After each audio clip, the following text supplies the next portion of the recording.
he picked up 2 technical fouls against Taylorville and had to sit out that game against Sterling. So Sterling kind of mopped up the floor with IVC. But for IVC, a 6'10" senior center who can finish at the rim, finish above the rim, and he's going to Ferris State next year. Right. Now, the tallest player for the Tornadoes is 6'4" in Will Kettlecamp. He's listed as a forward, and he draws the big assignment of trying to cover Aiden Short. He always does draw the big guy in the middle, and in reserve, Brandon Odom comes in and plays a lot taller than his 6-foot frame.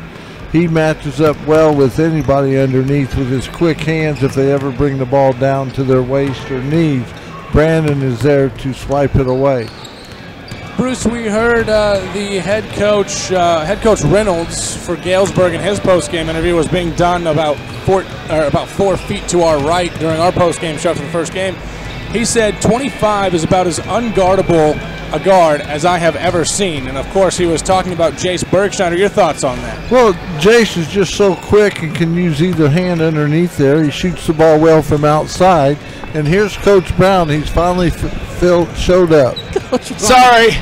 Coach Ryan Brown. I was going to let it slide, but Coach Ryan Brown kind of to join us. Coach, sorry. It's time for you guys to compete for a championship. I just talked to Bruce about it. You probably know better than the two of us. How are the boys feeling going into it? Yeah, hey, they're good. You know, nobody's making excuses. Nobody's dragging. I'm probably the most tired one here next to Paul Held. You know, hey, man, we're ready. You know, it's different if you're in the third place game or if you're in the other bracket, but it's championship time. It's winning time. We were just talking about Coach Reynolds in his post-game show with his radio station. He was talking about how 25 in purple was one of the hardest guards he's ever seen to guard. Kind of talk about Jace's game and how when he's in the flow, it's really hard to knock him off his game. You know, it's great. I mean, he's not crazy athletic. He's not going to rise up and elevate and hang like the Geltmacher kid from IBC can. He's just so stinking fast, and it's just deceiving. He's crafty in the lane. I mean, Jace is fun to watch, man. I'm his #1 fan. Coach, 2 players we've seen for the Golden Warriors who can finish above the rim, Weston Sisson as well as Aiden Shore, a 6'10" senior size we haven't seen yet this year. What's the game plan against Shore? How do we render him ineffective, rather? Well, we're going to stack Will on top of Brandon and see if we can ride that out for a little bit, and hopefully the officials don't stop the game. You know, man, he's big, he's good. He's going to go to college for free on scholarship. He's a tremendous player. I don't know how we're going to stop him, but we're going to give him hell. Coach, good luck tonight. Appreciate your insight. Okay. Again, that's head coach Ryan Brown of the Taylorville Tornadoes, kind enough to join us on the News Talk WTIM pregame show. This is News Talk WTIM. We're taking another quick timeout. When we get back, we're going to have Bruce's inside. I'm going to put Bruce on the hot seat. Got more questions for him. You're listening to News Talk WTIM.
John Bowen back here with you on News Talk WTIM for your pregame show. Bruce Berry is our color commentator. Bruce, who are you waving at? Dave and Jeff Large, the engineer for the sanitary district. Okay, absolutely.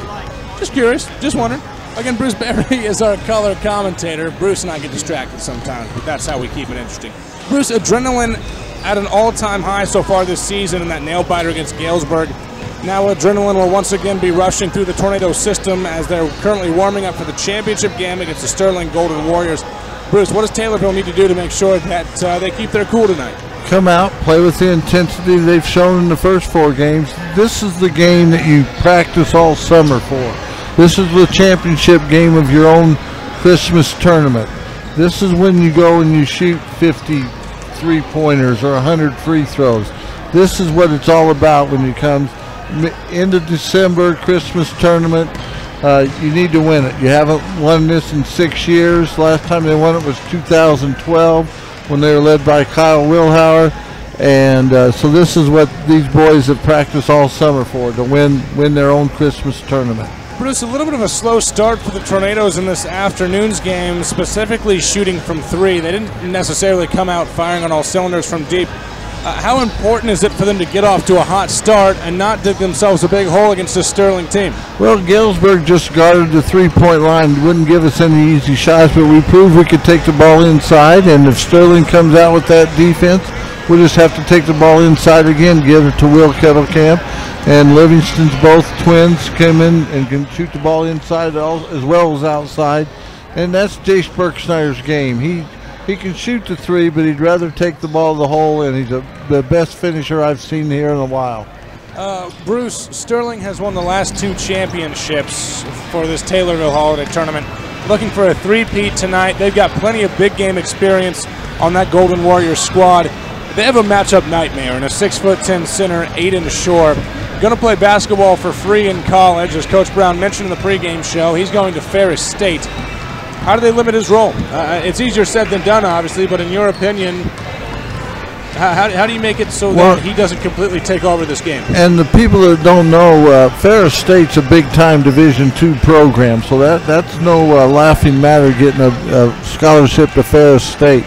We just got to try to limit his touches. He gets the ball inside. We got to.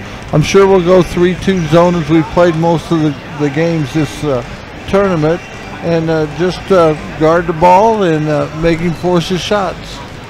Nick Livingston warming up. He's hit his last 2 shots and hasn't touched rim. They've been nothing but net. How important is it for Nick to see this ball start dropping early on? Well, if Nick's on, then Taylorville will roll tonight. A lot depends on Nick's shooting. He's such a quick release and such a good shooter that we really need him to come up big tonight. Brandon Odom off the bench, 13 points in this afternoon's semifinal. Who's going to be the bench player today? Is it going to be back on Brandon's shoulders, or who do we expect to step up? I look for Brandon to come in early and spell Will Kettlecamp in the middle, and our offense seems to run a little better when Brandon's in there dishing it off to either the Livingston twins or to Ryan S. And then Jace is always there to drive to the basket. Ryan S. has that unlimited range that we've seen, but sometimes he seems a little gun-shy about shooting. Would you like to see him pull the trigger a little bit more? Yeah, I think so, but his unlimited range, he knows his game, and he has to have an open shot. He doesn't shoot very well when he's heavily guarded. Bruce, as always, appreciate your insight. It looks like they're getting ready for the fight song. We're going to take a break. And we've got your keys to the game as well as your injury report coming up on News Talk WTIM.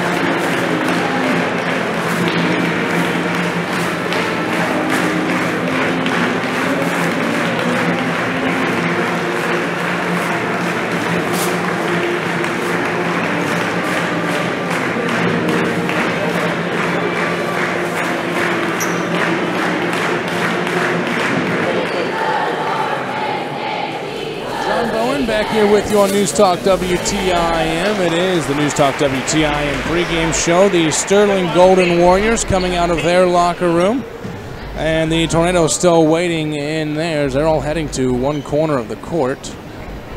Are they about to do their weird slide thing? I didn't like that in the first game when they were warming up. Bruce, let's get your keys to today's game. For the Sterling Golden Warriors, how do they make it a three-peat? guard our three-point shooters, force the ball inside on offense, and have Aiden Shore go off and prove how good he is. Again, he's going to Ferris State. Bruce mentioned it, a Division II school and a solid D2 school at that. I remember I went to a Division II school, University of Indianapolis. We played Ferris State one year in basketball. UIndy's pretty good as well. It was a nail-biter. UIndy got the W, though. I think Ferris State won that game, didn't they, John? I just said UIndy won. You can't beat me to the punchline if I've already said it. I think I remember that about a few years ago, Yeah? and Ferris State hit a bucket at the buzzer. Do you even know what year I graduated? Probably about 2014. No. When? I graduated from high school in 2013. Okay. Graduated from college 2017. When did you graduate from college, Bruce? Well, I graduated from high school in 1976, and as my parents know, I'm still waiting on my college degree to finalize. You're doing all right, buddy. I'm pretty close to graduating. I don't know if I go back to school or not. I wouldn't. Save yourself some time. Bruce, as always, appreciate your insight. We've got the Golden Warriors, rather, spoken about, and their key to the game. How about for the Tornadoes? What do they got to do? Again, they've got redemption on their mind, Bruce. They're really thinking about the sour taste that was in their mouth after last season, seeing Sterling lift the trophy. Right, we have to spread the ball around offensively, and when we get an open shot, take it and hit it. And just play good defense, play good, solid defense, and I think we'll come away with a victory, even though they're stacked in the middle. Bruce, I don't think any injuries to report, but again, Kyle Foraker, he is on the bench, not necessarily in streets. He's dressed up a little bit. Yeah. He stepped it up a notch from this afternoon's game where he was wearing the sweatpants on the sideline. That's right, and the coaching staff stepped the game up too. You're the only one here that didn't step up your game, John. That seemed like a very unnecessary dig. We've got about a minute 20 till we're ready for the game to start. But again, the clock says 1:20. They could start it right now as far as we know. Clocks pretty much mean nothing. Again, the Tornadoes, they will be in their home whites. They're wearing the throwbacks, one of Bruce's favorites. As for Sterling, they are in their yellows. Think of Wichita State's jerseys, the Shockers. Think of Wichita State. Look very similar to that. And Coach Brown used to coach at Sterling, John. Did you know that? I did. You told him. We talked I will about say it earlier. I only know that because you mentioned it earlier. Yeah. I won't lie to you about that one. So We're getting ready for the anthem. We're going to take a quick timeout here on News Talk WTIM. Before we do, though, let's mention Milling Millwork Contracting Incorporated. They're a proud sponsor of the Taylorville Tornadoes, located at 405 West Main Cross in Taylorville, where they're fully insured and bonded. That's Milling Millwork Contracting Incorporated. Again, a proud sponsor of the Taylorville Tornadoes. It's time for the anthem. Taking that break here on News Talk WTIM.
Before we start, can I get one more announcement? do want everyone to know that all the teams in this tournament, every one of the schools, gave to Taylor High School and to the Taylor Strong Taylor commissions. Apologies, trying to hear the announcement from Athletic Director Paul Held. Bruce, did you catch what any of that was? Yeah, every school gave money to Taylorville Strong or the missions for Taylorville. Fantastic, fantastic. Okay, we've got a matchup tonight between the Sterling Golden Warriors and the Taylorville Tornadoes. And here's a check presentation from Sterling. The Tornadoes walking out, the Tornado seniors rather, walking out to accept it. Handshake between the two teams and the coaches as well. That's very, very touching and very appreciative to the town of Taylorville. And I want to thank them personally, John. It's been something that's really been bigger than sports here recently in Taylorville. Yeah, you watch camaraderie between the teams here. Now, they play hard on the court, but off the court, they really care for each other, and it's shown in this tournament very well. It's time for some starting lineups. First for the visitors, the Sterling Golden Warriors. They are led by Coach Ryan Vasquez. They are 8-3 on this season. They're starting 4 guards and a center. Number 1, a 6'1" senior, Alec Duran. Number 4, a 6'3" senior, Weston Sisson. Number 14, a 5'9" sophomore, Noe Aponte. Number 30, a 5'11" senior, Isaiah Ryan. And the big man down low, it's number 40. He's a 6'10" senior going to Ferris State next year on a basketball scholarship. Aiden Shore, he is going to be a handful for whoever is down in the paint for the Taylorville Tornadoes. So for the Golden Warriors, rather, it's Duran, Sisson, Aponte, Ryan, and Shore. And they turn the lights out this time. They're ready to go for a night game. And the crowd's getting into it as well. Pretty good turnout for the Dolph for this championship game. The starters for the Tornadoes, it remains unchanged, and rightfully so. They're led by head coach Ryan Brown in his 4th season with the Tornadoes. He's accumulated a record of 60 and 42, including going 20-9 last year. They are 11-1 on this season. They are 10-1 at home. They've got 1 forward and 4 guards in their starting lineup. The lone forward just announced, it's Will Kettlecamp, a 6'4", 185-pound senior who will play bigger than 6'4". Jace Bergschneider, the 6', 155-pound junior, all Springfield area and all Metro area a year ago. He scored 37 a couple games ago.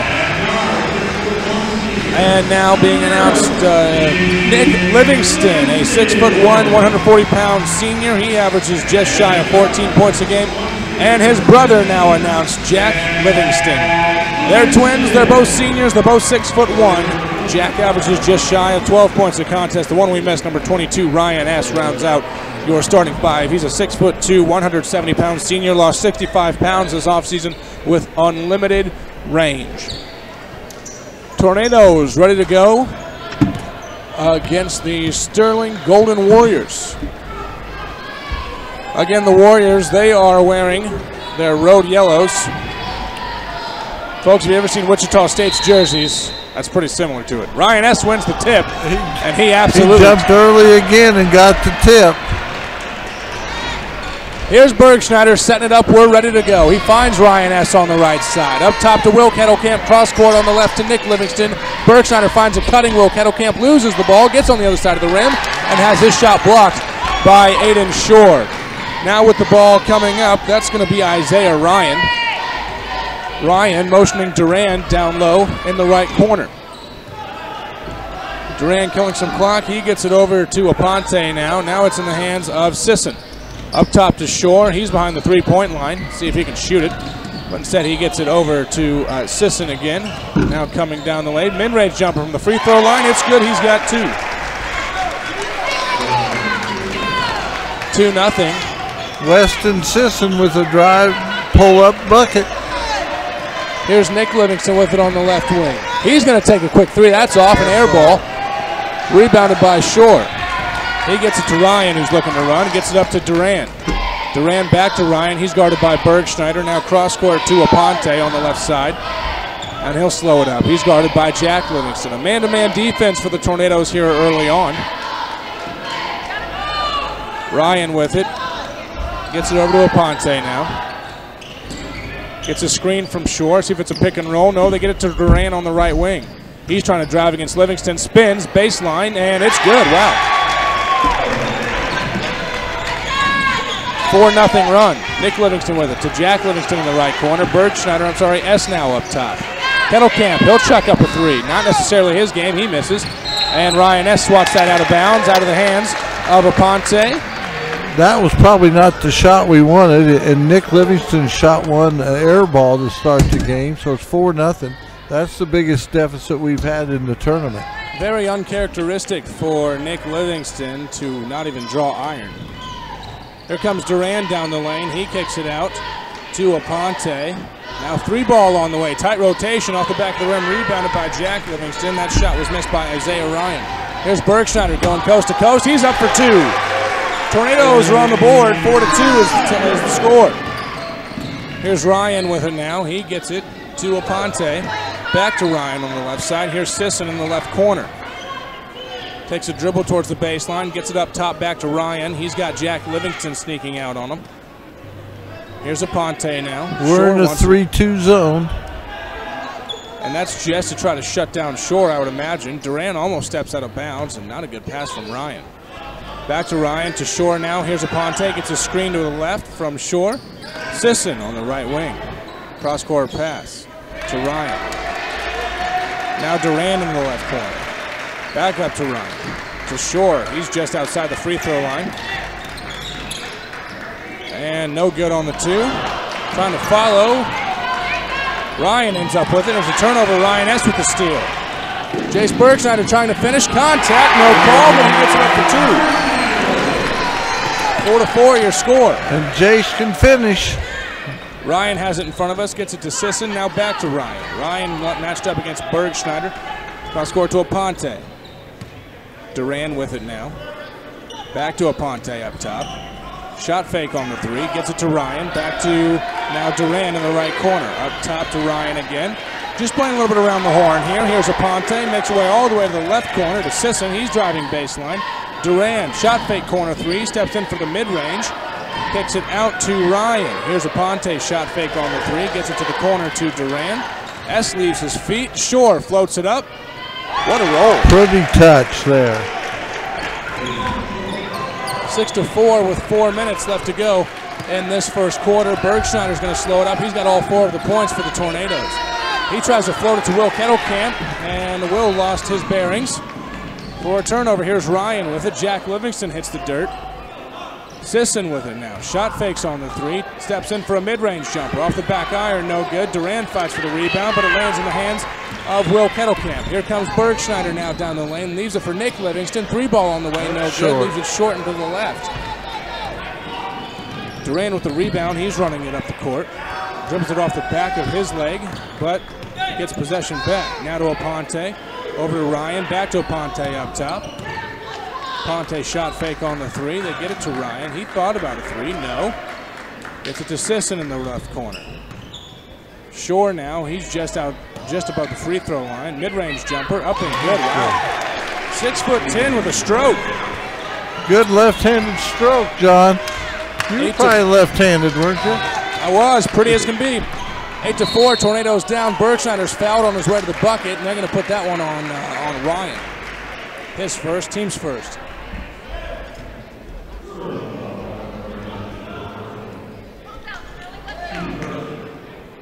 8-4, Tornadoes down, being doubled up currently. We've got a sub into the game. That's going to be Cooper Willman, my apologies. Aponte takes a seat. Cooper Willman, a 6-foot junior. Nick Livingston with it guarded by Sisson. He gets it to his twin brother, Jack. Here's Bergschneider, back to Nick. Quick trigger 3 on the way. No good again. Not able to find his stroke early on, Nick Livingston. That could spell trouble for the Tornadoes. Here's Willman with it. Over to Ryan. Duran now in the corner. Back up to Ryan on the wing. Cross court to the right wing, or right corner rather. Sisson drives. Lays it up for 2. He's got 4. Tornadoes down by 6. Bergschneider makes his way all the way to the ball coast to coast. He's got all 6 of Taylorville's points. He's going to need some help here soon. Ryan setting up the offense. Gets it over to Duran on the left side. 2 subs set to check in for the yellow jerseys. Again, that is Sterling. Duran with it. Guarded by Livingston. Up top to Ryan. Sisson. Ball fake on the 3. Ryan ball fakes now. Takes a jab, dribble in, then retreats back out. Willman with it in the right corner. Sisson with it. Gets it over to Ryan. Sisson thought about the 3. Willman now, they get it down low to Shore. Rebounded by Jack Livingston. Some contact, no call. And Jack's trying to buy himself some free space, and he does. He gets it over to Ryan S. Nick Livingston open for 3. It's on the way. It's short again. He's 0 for 4 from 3, and he's rushed all 4 shots. Ryan got that rebound. He was trying to dribble in front of Will Kettlecamp, see if he could get a cheap foul. Mid-range jumper on the way, no good. Ryan wanted a foul on Shore's shot, no luck. Here comes Bergschneider. He might try to take this all the way. Nope, he kicks it out to Ryan S. Deep 3 on the way, no good. Rebounded by Shore. Taylorville yet to connect on a 3-point attempt. We're 0 out of 5, John. That is not how Coach Brown drew it up. Justin Wright to the scores table, set to check in, as is Brandon Odom. They're just going to hold the ball. They've been patient on offense, and Taylorville's came down and rushed a few shots here in the first quarter. Duran with it, retreating his dribble. He's about to go over and back. Livingston with the defense. They get it over to Ryan now. He makes his way down the lane, and he traveled. I'm not sure I saw a travel there. Odom and Wright will check in. Jack Livingston will sit down. Who else is heading? I think it might be Will Kettlecamp. Will Kettlecamp, yeah. So Brandon Odom, all 6'1". Well, they're taking out their big 6'10" guy, so Brandon Odom won't have to guard him. Trey Jordan checks in, as does Marquez Williams. Aiden Shore takes a break. Shore and Sisson both sit down. Bergschneider with it with 35 seconds. Nick Livingston has no space as Trey Jordan gets out on him. S finds Justin Wright, who gets it over to Bergschneider up top. They should hold probably for the last shot if they stay true to what they've done all tournament. A low-scoring first quarter, 10-6. Taylorville down by 4. Bergschneider beats the dribble. Nick Livingston now. Ryan S. 15 seconds, and there's a cheap foul. That's just not smart there for Ryan. Should be his second, team second.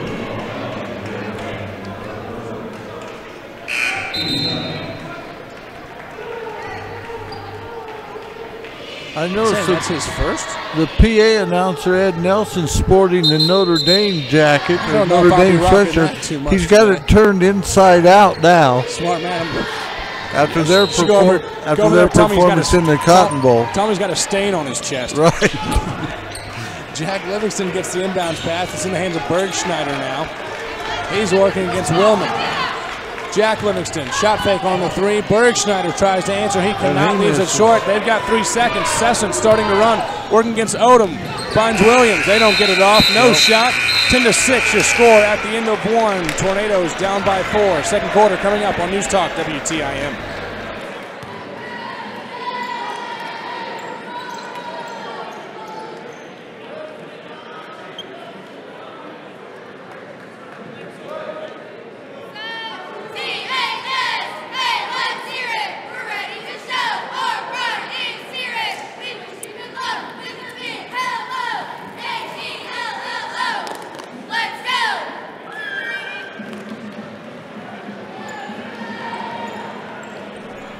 John Bowen back here with you on News Talk WTIM. Again, we appreciate you joining us here on News Talk. Championship game between the Sterling Golden Warriors and the Taylorville Tornadoes. 10-6 your score at the moment. Bruce Berry, your thoughts on the first quarter? Really not a strong shooting performance for Taylorville. I had a 3 out of 10 from the field, 0 for 6 from three-point lane, and Jace Bergschneider is the only Tornado to score, and he scored on 3 drives.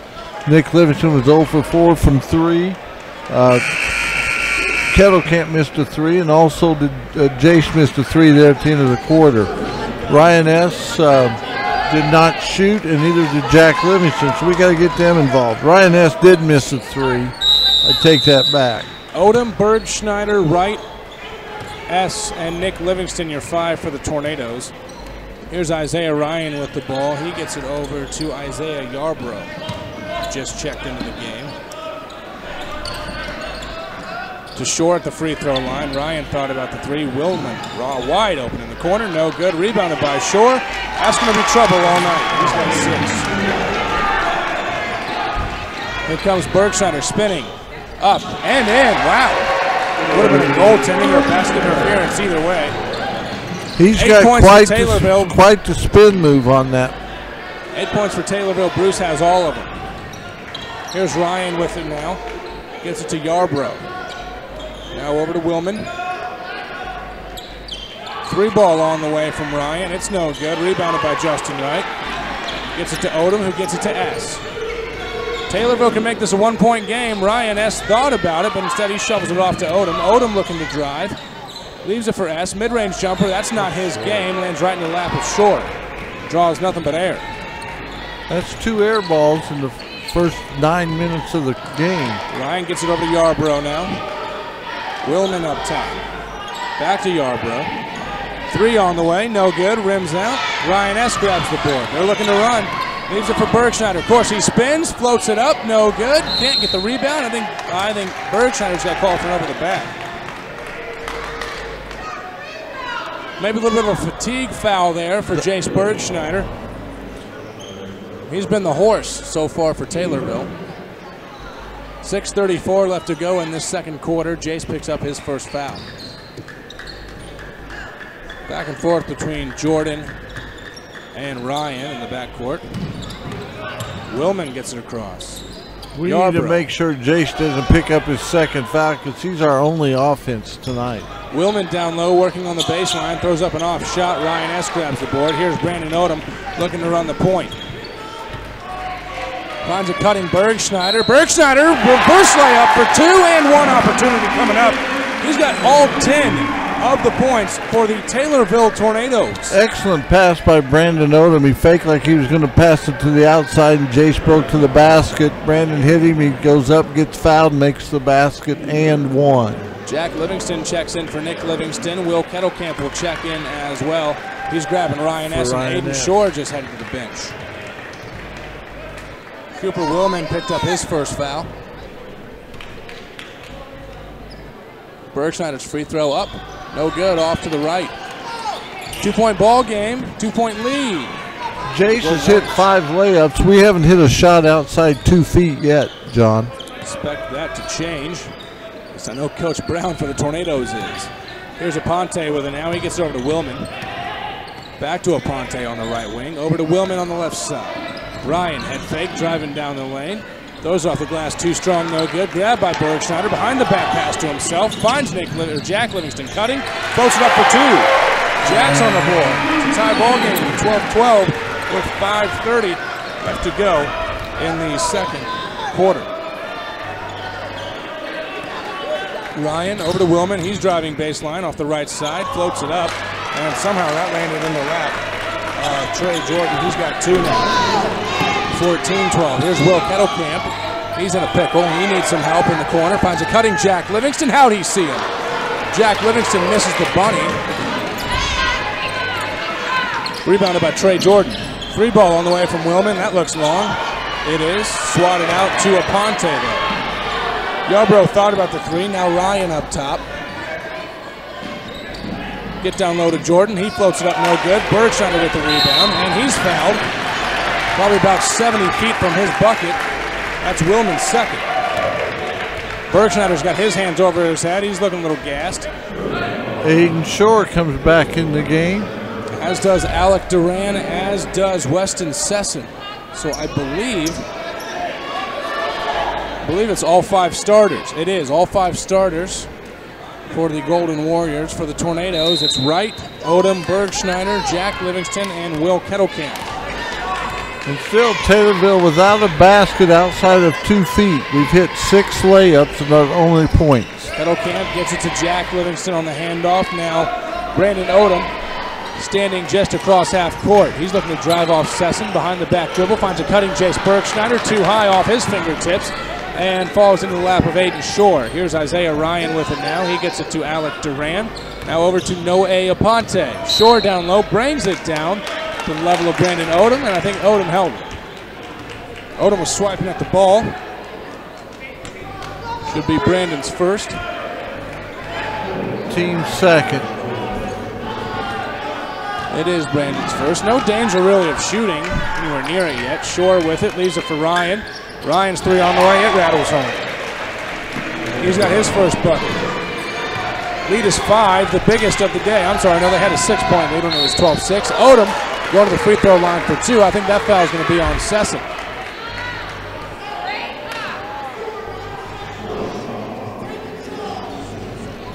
Yeah, his first, the team's 5th for Sterling. Coach Vasquez want to see Aponte take a charge. Sesson does pick up his first. Brandon misses the first free throw. Justin Wright sits down. Nick Livingston checks back in. They need Nick to find his shooting stroke if they want to turn this around. They get a 5-point deficit for the Tornadoes with 4:07 left to go in this first quarter, or in this first half, rather. My apologies. Odom on the board with his first bucket.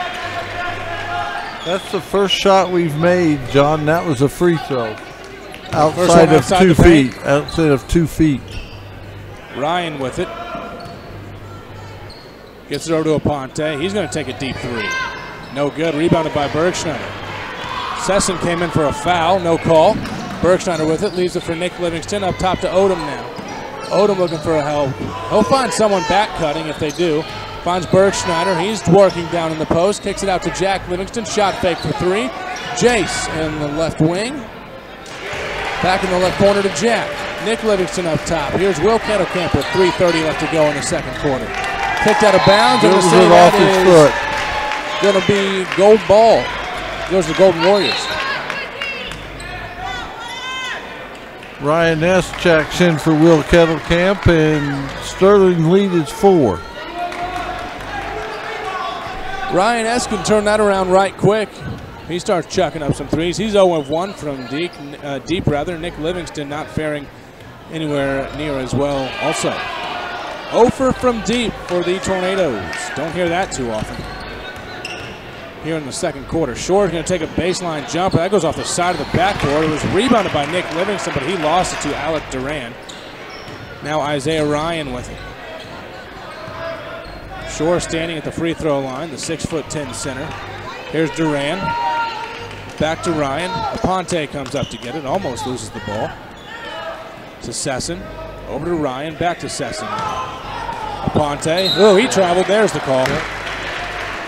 The young sophomore got happy feet. You're right, John. 4-point deficit the Tornadoes are facing with 2:44 left to go.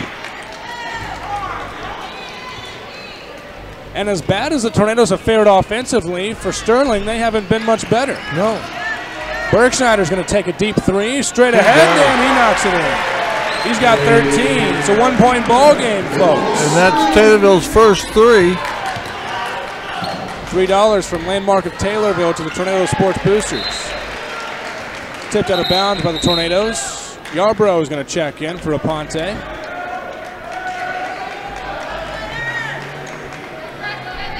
Taylorville has yet to lead in this game. They tied the game at 4. Trevor then tied the game at 12. In. I think Carter Ryan. Oh, no, it is Trevor Vos. 3 looked like a 0. Yarbrough with it. Ryan now. Thought about a deep 3. Gets over to Duran. He shot fakes. Steps inside the perimeter. Gets it up to Ryan. Over to Yarbrough now. To Ryan. Back to Yarbrough. They're trying to feed Shore down on the post, but Nick Livingston, excellent job denying the pass. Duran now Shore with it. He's at the top of the key beyond the arc, maybe outside his range. Here's Yarbrough now. Over to Ryan on the left wing. They're very patient. They're just going to kill some clock. Similar to what they saw this year with Lincoln for the Tornadoes. Not going to take any real ill-advised shots. They're going to run their offense. They don't care if they bleed the clock. Duran with it now. Corner Yarbrough. He loses it out of bounds. Tornadoes ball, and they are going to go for their first lead of the ball game. It's 16-17 with 1:35 left to go in this first half. Here comes Bergschneider. He has played every minute, every second of this game. Odom with it. Ryan S. now on the right wing. Looking for someone to cut, finds Jack Livingston on the left wing now. He's trying to find Nick up top, and he does. Odom comes off a screen on the right side. He's picked up by Shore. Nick Livingston, mid-range jumper. That's a pretty shot. He's got two. Tornadoes have their first lead with 1:09 left to go in that first half. See if that starts the trend of buckets going in for Nick Livingston. Yarbrough to the corner to Duran. Back up top to Yarbrough. He's going to chuck a three. No good off the back iron. Rebounded by Nick Livingston. He gets it to his brother Jack, and Jack's looking to set up the offense. No numbers. He's going to go all the way, though, and fouled, and that's going to be on Yarbrough. That's his first. Jack will go to the line for two, where he's only missed once this year.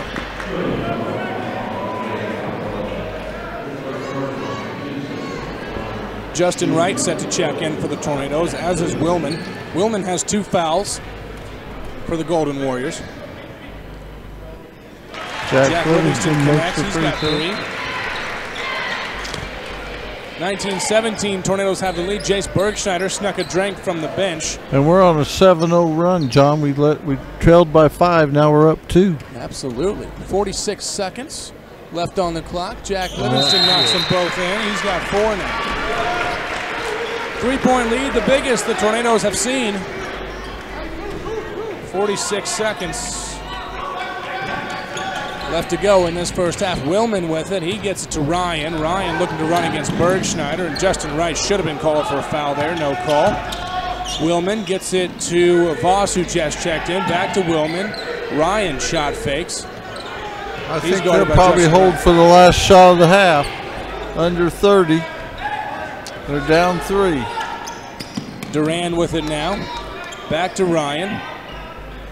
A soft zone being played by the Tornadoes. They want to keep the ball out of Shore's hands. Duran coming down the lane, gets it to Voss. Up top to Willman. Over to Ryan now on the left wing. 10 seconds left to go in the first half. They get it to Shore down low, and he's fouled by Ryan S. He picks up his first, and Shore goes to the line for 2. He's got a pretty stroke, so he's probably a pretty good free throw shooter, John. Yeah, 6'10", and he's got some touch. Jack Livingston at the scorer's table set to check in. Imagine he's grabbing Justin Wright. Makes the free throw. He's got 7. That he does. Back to a 2-point ball game. Voss will sit down as Marquez Williams checked in for him. Good-looking player in Aiden Shorts. No wonder he's playing at the next level. 19-20. 5 seconds for the Tornadoes. Bergschneider looks like he's going to chuck one up. He does. Gets it off. Good if it goes. Off to the right. Tornadoes take a 1-point lead into the break. It's the championship of the 8th annual Taylorville Holiday Tournament. Taylorville up by 1. They just put 10 on the clock. We've got the News Talk WTIM halftime show coming up next on News Talk WTIM.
John Bowen back here with you on News Talk WTIM. It's the halftime show. Tornadoes up by 1, 20-19, a low-scoring first half. Let's see how we got there. A 2-0 lead for the Sterling Golden Warriors early on, and a 4-0 lead actually opened the game with a 4-0 run. Taylorville would answer with a 2 of their own for Jace Bergschneider. Tie things up at 4 as Jace Bergschneider went on a 4-0 run himself.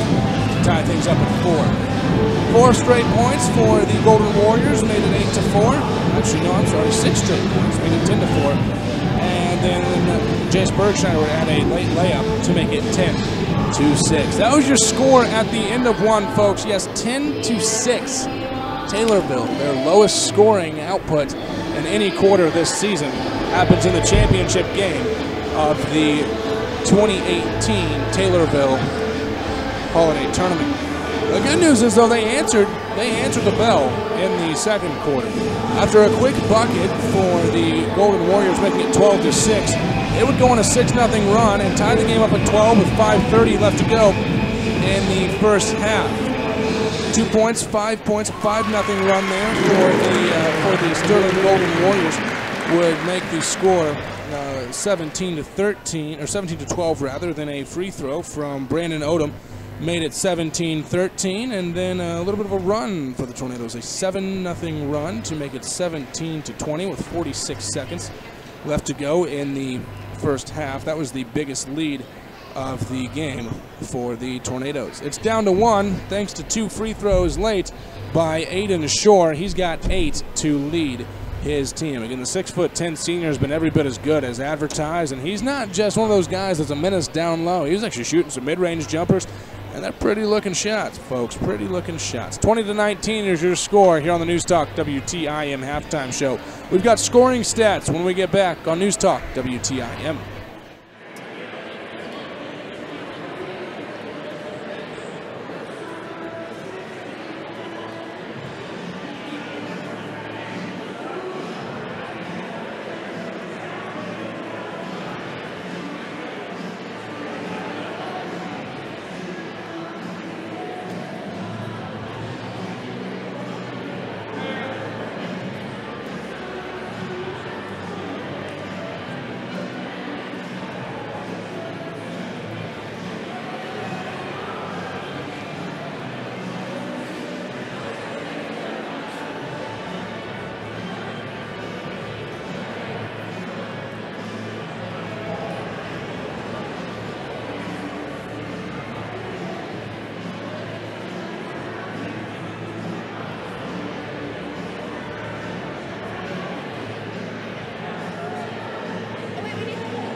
John Bowen back here with you on News Talk WTIM. Let's take a look at those first half scoring stats. First for the visiting Golden Warriors.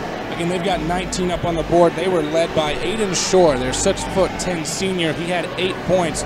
Split it perfectly down the middle. 4 in the first quarter, 4 in the second. He did it with some mid-range jumpers as well. Isaiah Ryan added 3. Noah Aponte saw action, actually started but did not score. Weston Sisson added 4 points of his own, and then Alec Duran added 2 points as well. Off the bench for the Golden Warriors, the only scoring they got was from Trey Jordan. He added 2. Put it all together, you get 19. So 8 for Shore, 3 for Ryan, 2 for Jordan, nothing for Aponte, nothing for Yarborough, nothing for Williams, nothing for Voss, and 2 for Duran, and 4 for Sisson. Willman also saw action but did not score. He did pick up 2 fouls. That probably hindered his performance. As for the Tornadoes, they've got 20 points on the board. Again, that 1-point lead in the championship game here on News Talk. They were led by Jace Bergschneider. He scored the first 10 points for the Tornadoes. He scored the first 10 points for Taylorville. He finished the half with 13, well on his way to his average of 20. Nick Livingston added 2 in a rough shooting first half. Did not connect on any of the threes he shot. Bruce, I believe he took 5 of them? 4 of them. 4 of them. 4 threes from Nick Livingston. Did not connect on any of them. Jack Livingston added 4. He had a layup and 2 free throws. And Brandon Odom added 1 point off the bench. That gets you your 20 for the Tornadoes. Will Kettlecamp and Ryan S. both started, did not score. Ryan S. only took 1 shot. Will Kettlecamp, I believe, took 2 and missed them both. Justin Wright saw action but did not score off the bench. 20-19, Tornadoes on top by 1. Take another break here on News Talk WTIM. When we get back, we're going to get insight from Bruce. He's going to share some of his wisdom with us. How did the Tornadoes end up with the trophy in their hands, and how does Sterling play spoiler for the second year in a row. That's coming up on News Talk WTIM.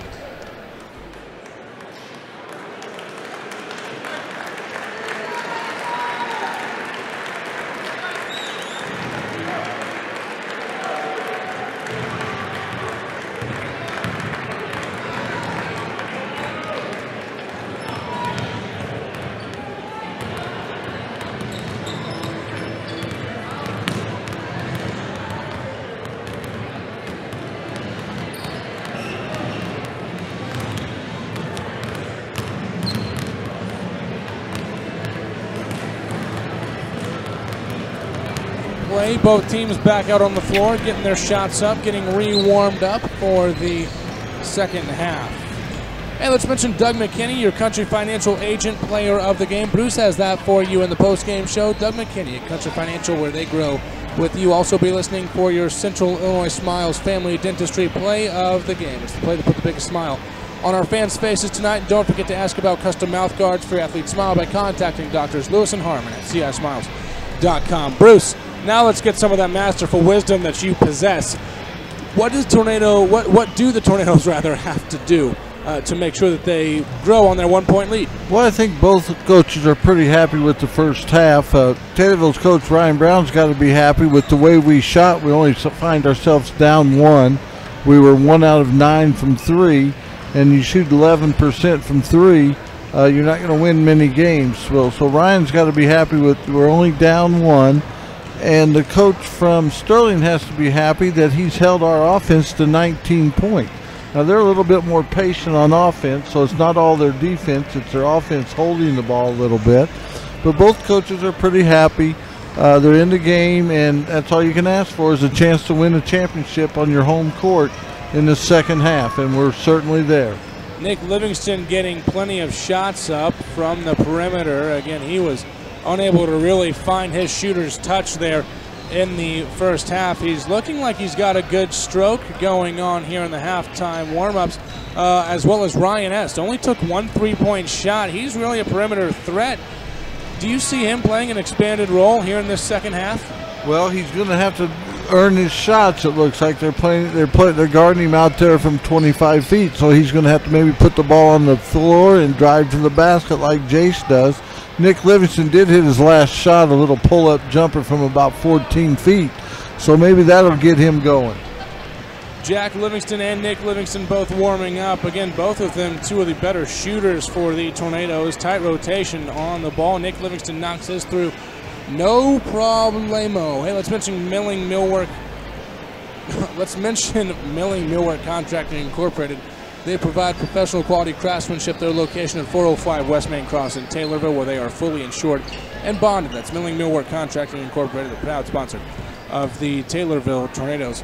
And Bruce, if you're head coach Ryan Brown, yeah, you didn't really shoot the ball well. It wasn't your strongest half, but you do have a 1-point lead in the championship game. Aiden Shore has 8 points, but really, I think they kind of expected him to kind of do some heavy lifting for the Golden Warriors. And their other shooters are not scoring the ball very well, so we can let Shore get his 16 to 18, 20 points tonight, and if we hold the other guys down, we should come away with a victory. I look for a much more higher scoring second half, and it looks like Taylorville got to shoot the ball well, and I think we're going to come away with our second tournament win. We've won. This will be our second time we've won our own Christmas tournament. Interesting, Brandon Odom starting the second half instead of Will Kettlecamp. The 5 starters return to the floor for the Tornadoes. Bergschneider with it, and we're underway.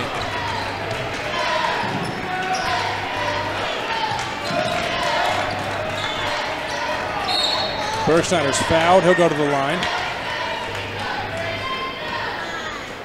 Are they going to say he's on the floor? He was on the floor.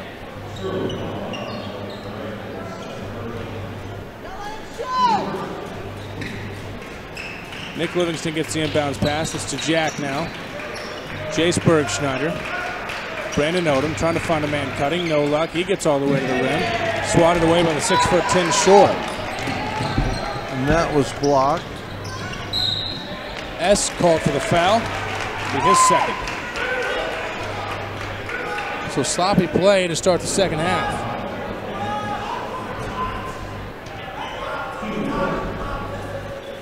Coach Brown losing his voice, barking out the orders. Shore trying to get it to Ryan. He does. Here's Sesson now back to Ryan. He's guarded by Bergschneider.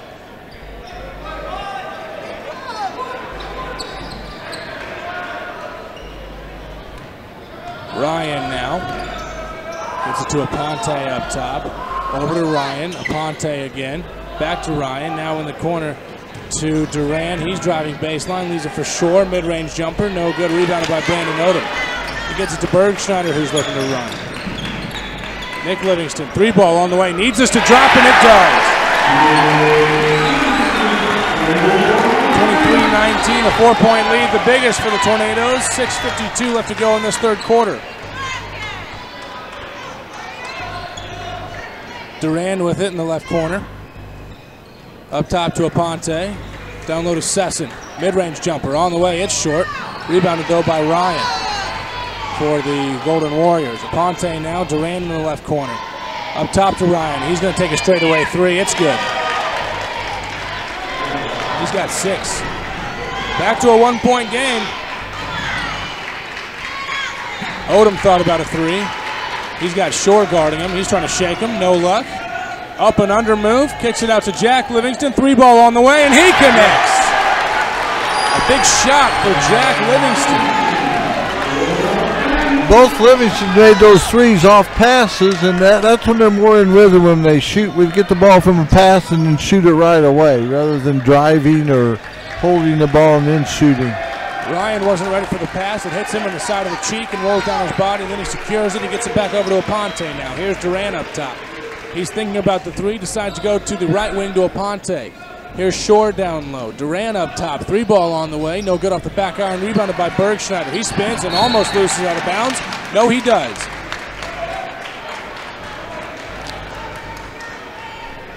He tried to spin dribble and lost it on his own, John. Sesson will take it out of bounds. Inbounds the ball to Ryan.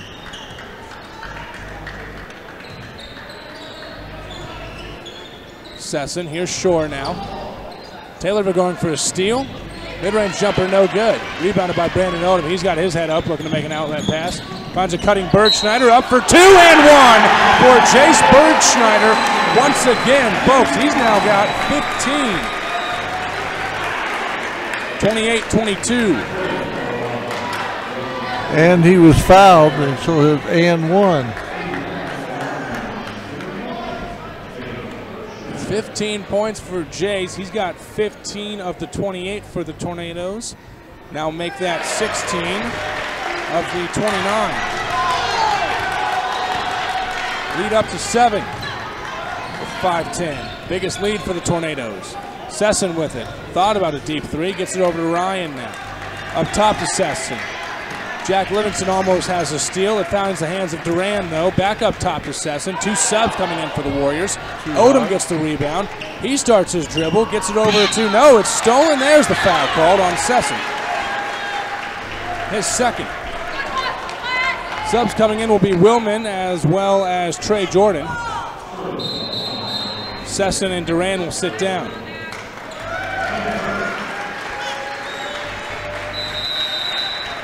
Timeout called by the Golden Warriors. They're going to make it a full. We'll take a timeout as well on News Talk WTIM.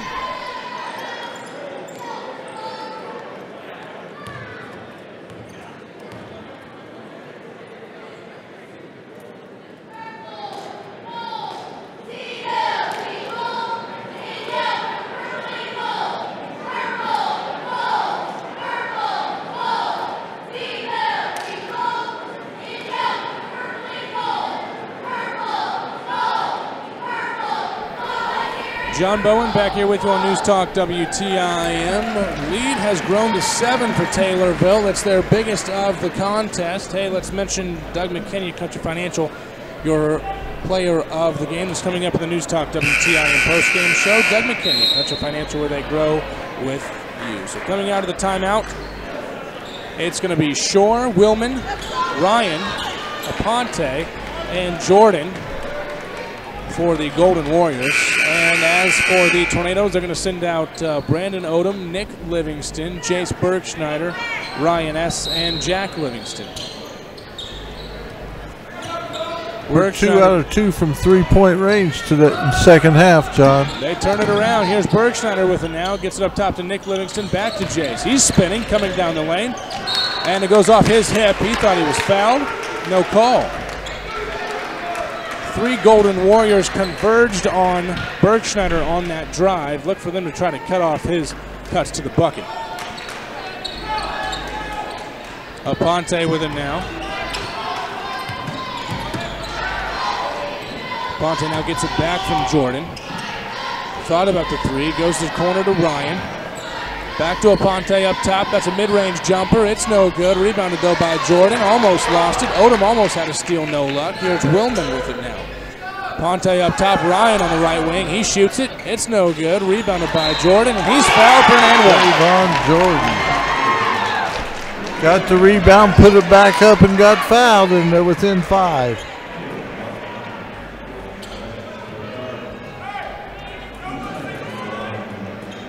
The 3rd foul on Ryan S. He is riding the struggle bus here early on.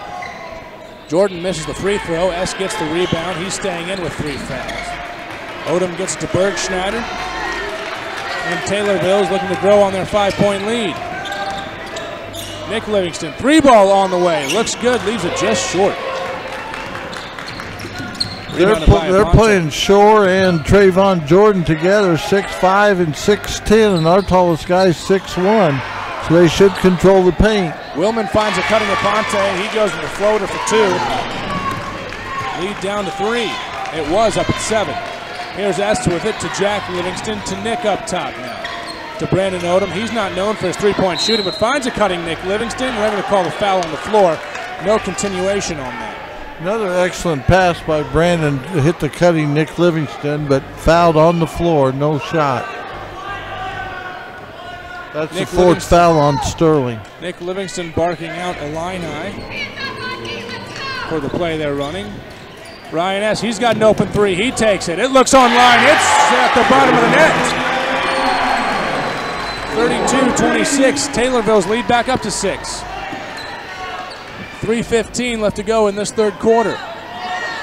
Ryan with it now to Aponte. Do they have an answer? Here's Willman with it on the right side. He finds Aponte up top. Takes the 3. It's off and to the right. Rebounded by Jace Bergschneider, the guard with the board. He's going coast to coast behind the back dribble. Scoops it up for 2. Leaves it short. Aiden Shore with the rebound. He passes the outlet to Ryan. Finds Willman in the corner. 3-ball on the way. No good. That was all the way down, then all the way back out. Ryan S. at the rebound. Here's Jack Livingston. Nick wanted it. Ryan S. mid-range jumper. No good. Fighting for the board. Shore tips it to Aponte.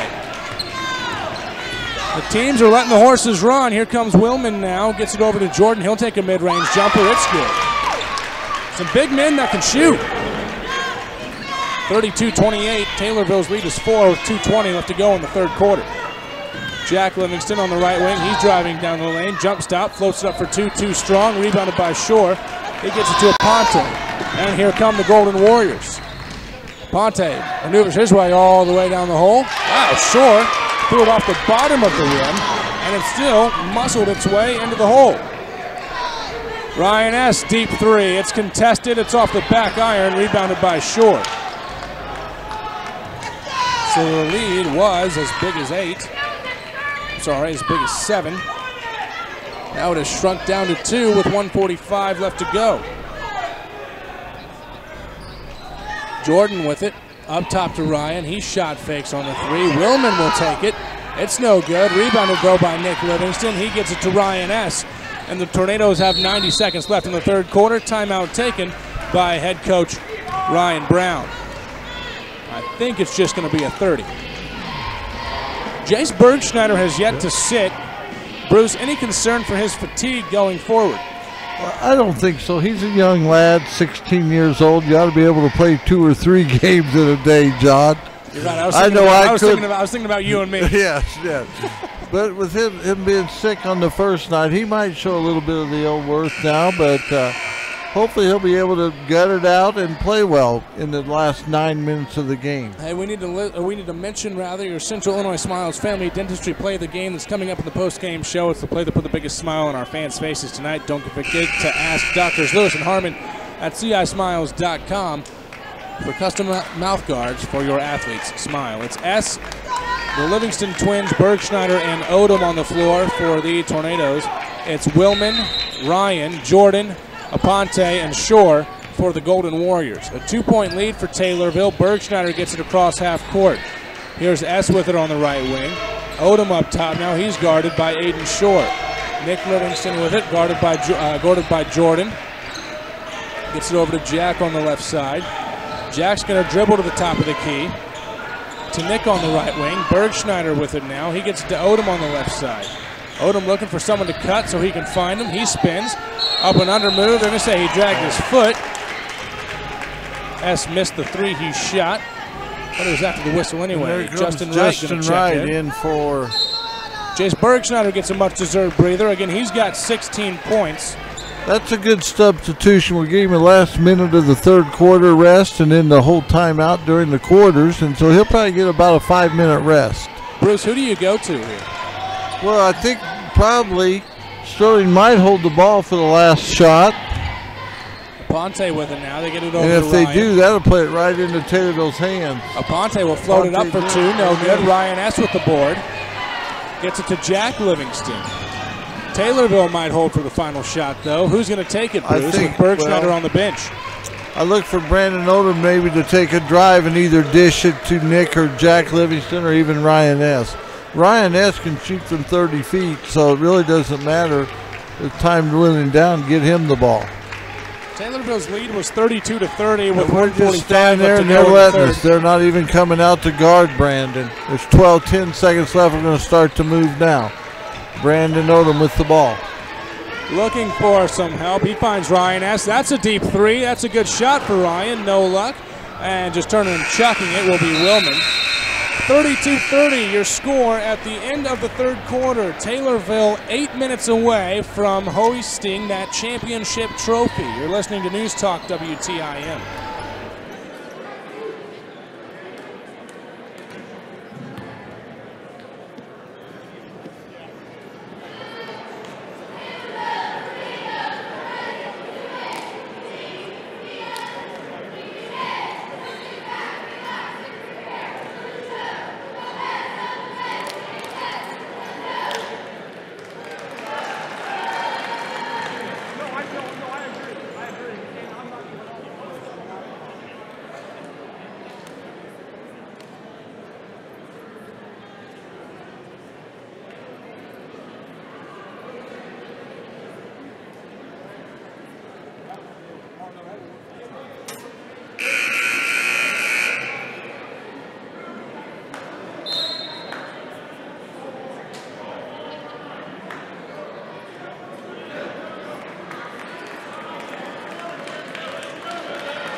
News Talk. We're ready for the start of the fourth quarter.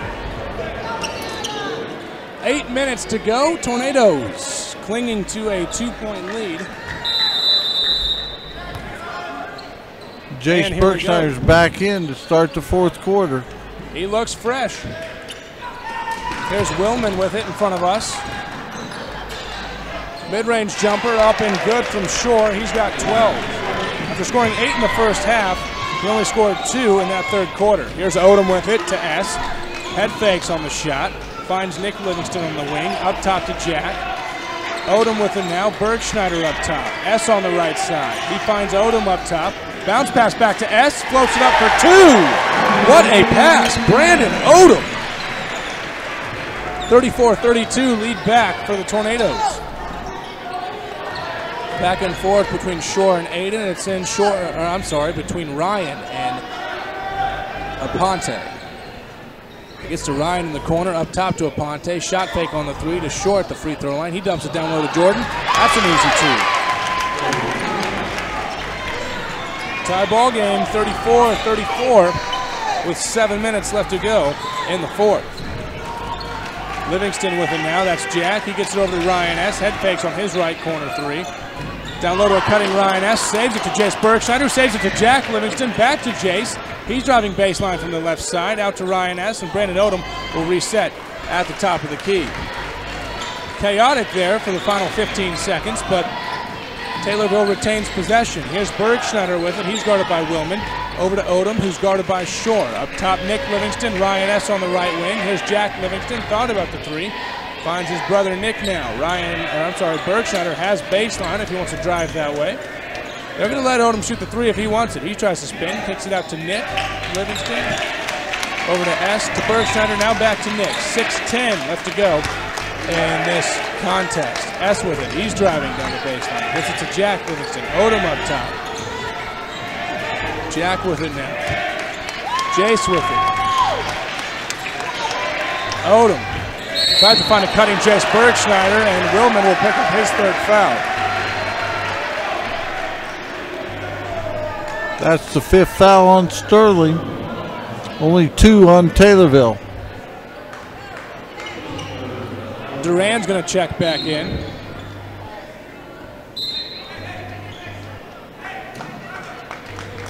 Taylorville showing a little patience on the offensive end. I think they made 17 passes that possession so far, John. Voss checks in as well. Aponte sits down, as does Jordan.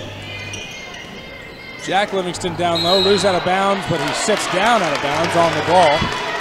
And Coach Brown wanted a foul.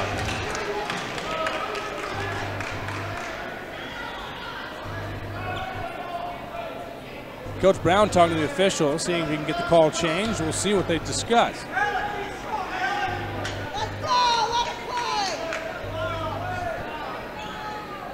Coach I'm sorry, not Coach Ryan.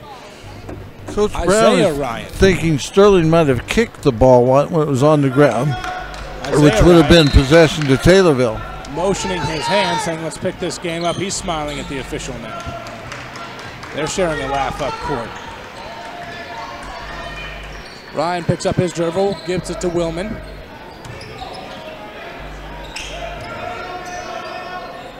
Duran over to Ryan now on the right side. Voss with it in the corner. Almost throws it over the hands of Ryan. And Jack Livingston swats that one out of bounds. The pass going from Willman to Duran, no luck. Tie ball game, 34-34. Justin Wright's going to check in. He's grabbing Jack Livingston. You know, they sub offense for defense with Justin Wright and Jack Livingston, but Livingston often has his hand in that passing lane. Ryan with it now up top. He gets it over to Duran. Back to Ryan. To Voss now. Shore down low, working on Nick Livingston. Floats up for 2, and they've got the lead back, 36-34. And a foul is called. Shore's got 14. As everyone gets tired, Shore's still 6'10", John, and he hit that 6-foot shot, nothing but net. They say you can't teach height. But that's 6 fouls on Sterling, so Taylor will be at the line. The next foul committed by Sterling. Odom with it, gets it over to Nick Livingston, now to Wright. To Odom on the right side. He's driving against Shore, goes up for 2, and he's fouled. He'll go to the free throw line for 2 shots. Taylorville fans like the call. Sterling fans do not.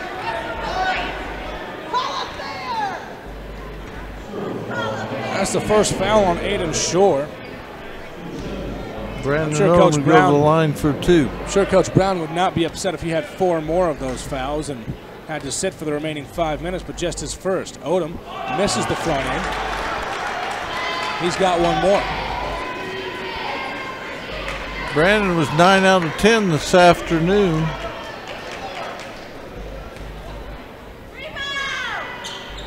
Knocks the second one. 1-point ball game, a low-scoring affair, 36-35. Sterling has the lead. To Duran, down low to Shore. He gets it back to Duran. Thought about the mid-range jumper. He's trying to drive. And that should have been a foul on Bergschneider. We'll see who they give it to. Bergschneider fouled him on the floor. They're going to give it to someone else on the shot. Call it on Nick Livingston on the shot, so he'll shoot 2. For Nick, that should be his first. The team third. Duran steps to the free throw line where he has 3 fouls to his credit. Looking for his 3rd point. Ooh, way barely off. grazes the rim. That might be the guy to foul if we get into a fouling situation in the last 5 minutes, John. Justin Wright sits back down. Jack Livingston checks back in. Duran's free throw on the way. It's good. Back to a 2-point lead. Duran's got 3 points. Bergschneider with it now. Over to Jack Livingston to Odom. Odom hands it back off to Jack. Almost stolen. Nick recovers it, and he throws it right to Willman. He's looking to drive. Up, no good, but tipped in by Duran. No. Now a foul's going to be called on Duran, and that should be his 4th. And Nick Livingston will go to the line after Sterling just missed 2 layups. No, I think they might have put it on Willman. Either way, it's somebody's 4th foul. No, it is on Duran. Justin Wright checks in for Jack Livingston. Trey Jordan checks in for Voss. Noe Aponte checks in for Duran.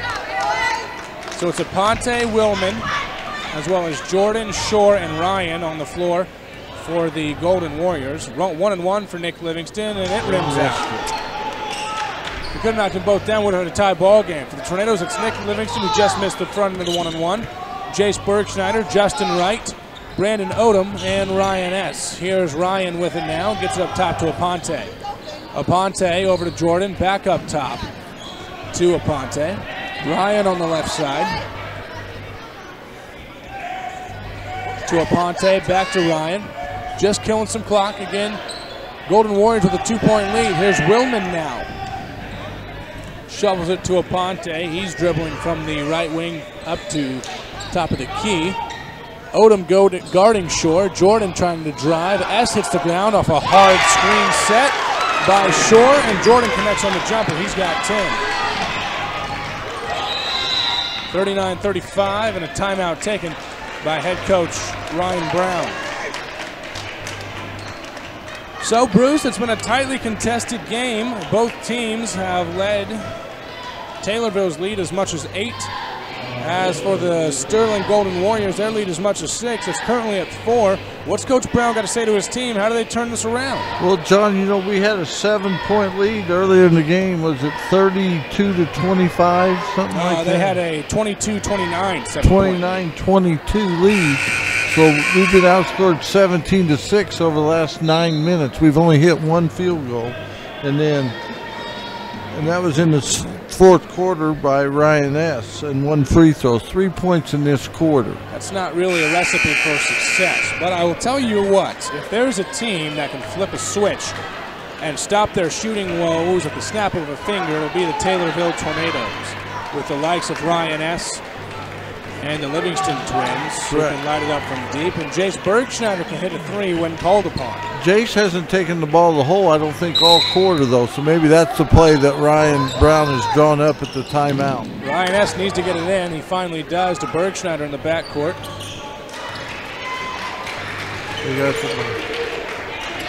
He's picked up by Willman. He's driving down the lane. Up, and foul's going to be called on Shore. And Bruce, he called it. Getting going towards the bucket. And see if we can make the free throws now. That's 2nd foul on Shore, the 9th on Sterling. Bergschneider up and rolls in front of the rim, then off the backboard and in. 39-36, Taylorville down by 3. Justin Wright checks in for Jack Livingston, the defensive specialist. Bergschneider hits the 2nd. He's got 18. A 2-point game. Here's Aponte with it. They got to beat the press. If they're not careful, they're not going to beat the 10 count. They just do. Leave it for Shore. He goes on the other side of the rim, and a late foul call by the official standing at half court instead of the official standing under the bucket. Well, I don't think he hit him on the arm. The official called it hit him on the top of the head as he went underneath the basket, John. So Nick Livingston picks up his second foul. Shore will shoot 2. The 6'10" lefty heading to Ferris State. Hits the first one. He's a good free throw shooter, looks like, Johnny. 3 for 3 tonight, nothing but net, all 3 shots. Jack Livingston checks back in. Ferris State's got to be excited for that 6'10" lefty that's coming in. Got some shooting touch. And he has 16 points. He's knocked down both of his free throws. 4-point lead for the Golden Warriors. Odom keeps it. Needs some help. Finds Ryan S. He's coming down the lane. Kicks it out to Brandon Odom. He shot fakes. Gets it to Nick Livingston up top. Here's Bergschneider now. He's coming down the lane. Up for 2. No good. And the foul called on Shore. These are late whistles. And Shore might pick up a tech here if he's not careful. He's frustrated. He thought he got all ball. And like I said, that was called by the underneath official. Jace will step back to the line for 2. Justin Wright set to check back in for Jack Livingston. That's the 10th foul on Sterling, so we'll be shooting a double bonus from here on out. Bergschneider's got 19. He knocks down the first free throw.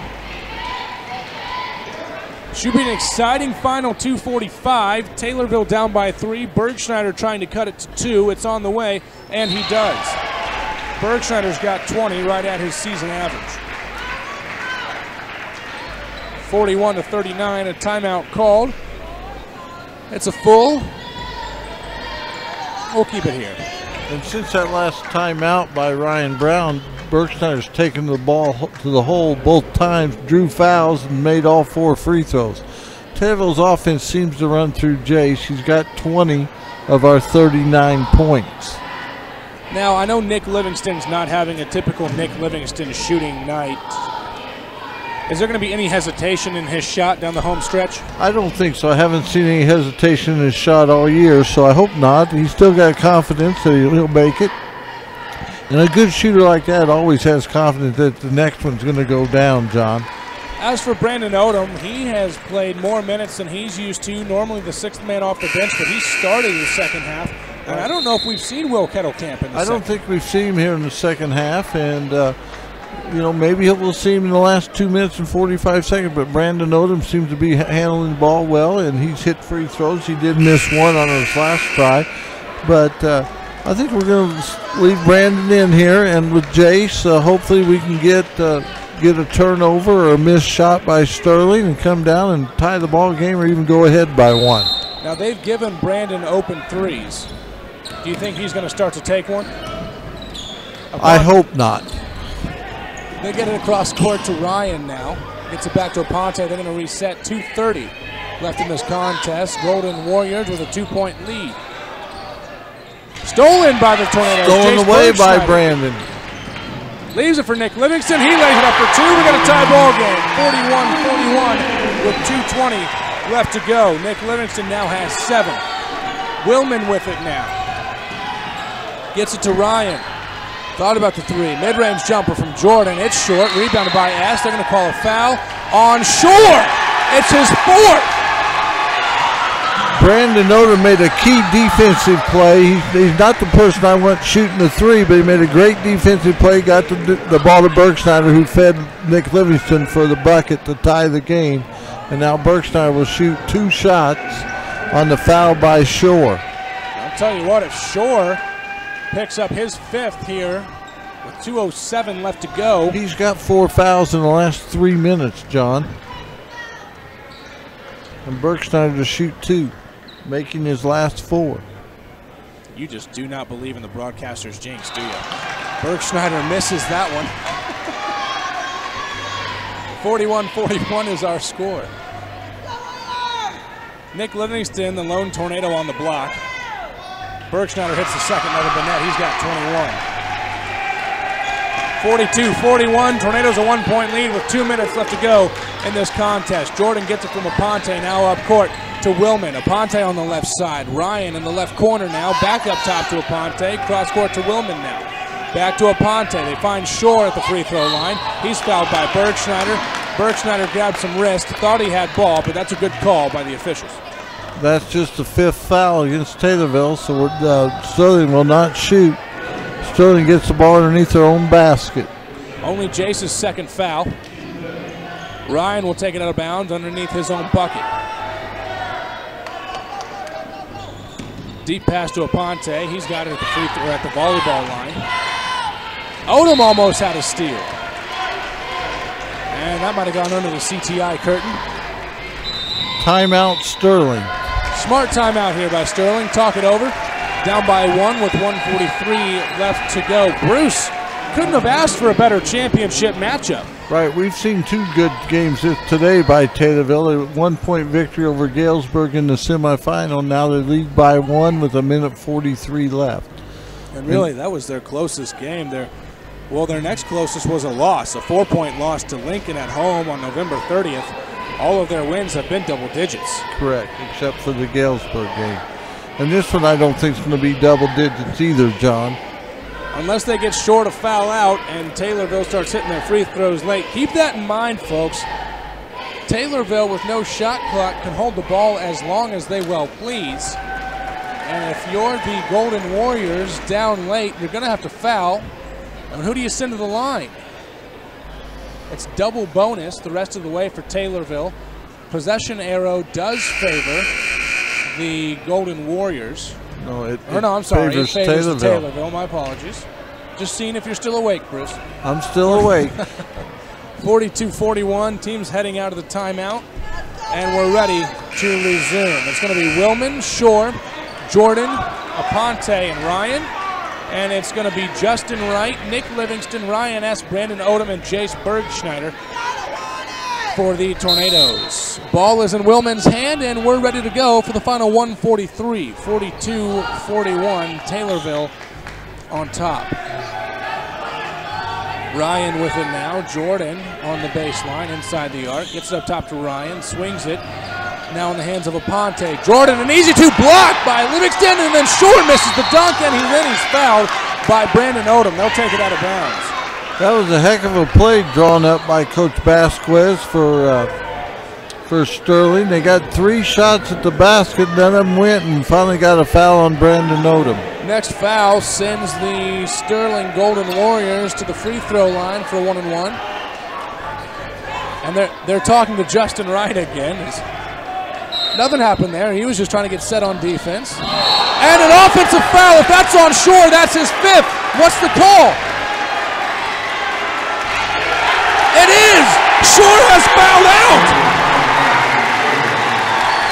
Shore is done for the night on an offensive foul. My goodness, folks. And Odom should be going to the free throw line for 2. He's holding his right wrist. That's the kind of player Brandon Odom is. Great defensive player, great floor leader. And that's the 5th foul on Adam Shore. Duran checks in. No free throws because there was an offensive foul. Duran checks in for Shore, who's done for the night. He picked up 5 fouls in 3 minutes and 29 seconds, John. Whew. Now hold on, the officials are discussing. If they change this, we might have a riot. They're not going to change it. They're going to keep it the same. Taylorville's ball. Ryan S. takes it out of bounds. You want to talk about a play of the game, folks. That might be an easy one. S gets it into Livingston, who taps it back. Off Jack's hands to Brandon Odom up top. They beat the press. Almost turned it over. S with it now, keeps his feet on the ground. Odom with it, back up to Livingston. Here's Bergschneider. The fans are getting into it. There's Odom with it. He's shot fakes. He's coming down the lane. Kicks it out to Bergschneider, almost loses possession. 1 minute left to go in this contest. And he's fouled. He'll go to the line for 2. That foul, I believe, is on Willman. It's on either Willman or it's going to be on Ryan, one of the 2. I think it was on Willman, number 3, so that's his 4th. Willman's got 4, 42-41 with 1 minute left to go. And Jace Berkshire goes to the line, made his last 5 out of 6. Justin Wright set to check in.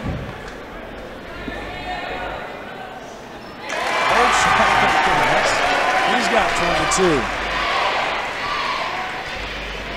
2-point lead for Taylorville. Sisson is checked back in. Haven't heard too much from him in the second half. Bergschneider at the line. Rattles out. 1 minute left to go in the contest. And Sterling's going to burn a timeout. They've got to be close to using all 5. I think they got one left, John. 1 minute left to go in this contest. Sterling takes a timeout. They can hold it till the last shot if they'd like. Bruce, what do you think they're going to draw up? Well, they ran a good play last time, but that was with Shore in the lineup, so probably try to get it to Trey Jordan underneath, I would think. Trey Jordan, he's got 10 points. Shore has 16. No other player has more than 6. Isaiah Ryan has 6. He's connected on 2 threes. Alec Duran has 3 points, and Weston Session has 4. According to the official score, they both have 2 timeouts left, John. Both have 2 timeouts. With a 2-point lead for Taylorville. Again, we are wrapping things up here in the championship. There's been plenty of overtime games. I believe Rochester played, what, about 3 or 4 of them, it feels like? It feels like it. There have been some close games in this tournament. Very good tournament put on by Paul Held and the Taylorville High School. And the Sterling fans are a little upset about the officiating, but I think they've done an overall good game tonight. How about it? Shore picks up, you mentioned the 5 fouls. He picked those up in about a 3-minute, 30-second span, all in the 4th quarter. Right. Willman will take it out of bounds. He's got Ryan standing by his lonesome in the backcourt. They find him, and the clock begins to run. We'll see if they hold for the last shot. They get it to Aponte. He's looking for help down low. Tried to lob it to Jordan. Thinks better of it. Pulls it back. It gets to Ryan. Back to Aponte up top. Back to Ryan on the left side. And another timeout taken by Sterling. Interesting. I highly doubt that Coach Vasquez called the timeout the first time and said, hey, let's just pass it back and forth and burn another. Ball will be taken, or will be inbounded rather, right in front of us. Again, a 2-point ball game for Taylorville. For head coach Ryan Brown, you can't foul here either, because if you foul, you send to the line for a one-on-one, and you got to play some smart defense. And you got to box out, John. I've seen a lot of games end on a rebound bucket. Remember the '83 championship game in the NCAA when Derek Wittenberg took the 35-foot shot, was short, rebounded by Lorenzo Charles. You want to talk about a shooter that did not lack confidence? Derek Wittenberger was he was the original Steph Curry range 3-point shooter. He would take it as soon as it across half court. Correct. Willman has it out of bounds. They get it into Aponte now. 35 seconds left to go in this contest. It's to Ryan. If they get an open 3, they'll probably take it. Aponte up top. Shot fakes on the 3, gets it back to Ryan, back up top to Aponte. Nick Livingston almost had a steal. That would have sealed it. Aponte up top. Starts his dribble with his right hand. Nick Livingston another timeout by Sterling. I think he just really wants to make sure Coach Vasquez that they know what they're doing. Keep in mind, if Taylorville is to grab a rebound in a bad spot, they have 2 timeouts of their own. I think if Sterling misses the shot, they'll foul right away, being down 2. But that's the 3rd timeout in less than a minute for Sterling, and they're out of timeouts now. Bruce, how tough is this for Taylorville? Because you've got to be thinking no 3s on defense, and if they do go to the lane, you can't foul them because you don't want to risk an and-1 opportunity. Correct, but you just got to play steady defense, play fundamental defense, and box out, because if the missed shot, you want to be able to get the rebound. 18 seconds left to go on the floor. It's Willman, Aponte, as well as Ryan, Jordan, and Sesson. Again, 6'10" senior center, Aiden Shore fouled out, picked up 5 fouls in the 4th quarter alone. Aponte with it now. They're down to 12. They get it down low, stolen by Ryan S. And they foul him. He'll go to the free throw line. My goodness, Ryan S. Have a day. The smart play in the afternoon game to not pick up the ball out of bounds so the 5-second clock doesn't start, and a big steal here, but folks, keep in mind, he still has to hit his free throws. Right, because if he just makes one of them, it's still a one-possession game, John. Ryan S. goes to the line shooting 2. Sterling out of timeouts. They burned all of them trying to set up that final play. S connects on the first, and the place erupts. Now, unlike the Justin Wright free throws in the afternoon with 1.4 left, you don't want to miss this one intentionally. Aponte lets Willman know that they do not have any timeouts. On the way, no good. Rebounded by Sessom. They've got a chance. 3-ball. No. Willman almost loses it. Ryan with it. 2 seconds. He chucks them up. They don't get a shot off. They lose. Taylorville is the champions. Great defense on that last 8.9 seconds. But Sterling has to get a shot off. You burn 3 timeouts, and that's what you come up with on the bench, Coach Vasquez. What are you thinking? Taylorville shaking hands with the opponents now. They are your 2018 Taylorville Holiday Tournament champions. My goodness, Ryan S. a big steal, hits one of his 2 free throws. Sessom gets the rebound, brings it down court, finds Ryan. He ends up having an open 3. I thought he was going to shoot a step back. He does not. Tries to find Aponte, and then Aponte doesn't get a 3-point shot out and tries to shoot a floater and doesn't even beat the buzzer on that. You're down by 3. You got to have better game management than that, Bruce. Well, with no timeouts left, it was just, but you should work on that in practice. You got 9 seconds left. You need a 3. We guard them right at the 3-point line, John, but you still, instead of passing that second, third pass that they should have, one of them even should have forced a 3. You got to at least give your team a chance to win. This is something we haven't seen the Tornadoes do. They are actually huddling up in front of their bench. And let's talk about Aiden Shore some more. He picked up 5 fouls in a 3-minute and 30-second span in that fourth quarter. Vasquez stops his team from walking off the court. They do get a second-place trophy. Well, and they're naming the all-tournament team. Isaiah Ryan make it from 30, and I'm sure Aiden Shore will make it. Makes the all-tournament team. Very well deserved. I would imagine we might hear Jace Bergschneider's name called. I would imagine. Jack Livingston makes the all-tournament team. I imagine both Livingstons and probably Jack, and I wouldn't be surprised if Brandon Odom didn't.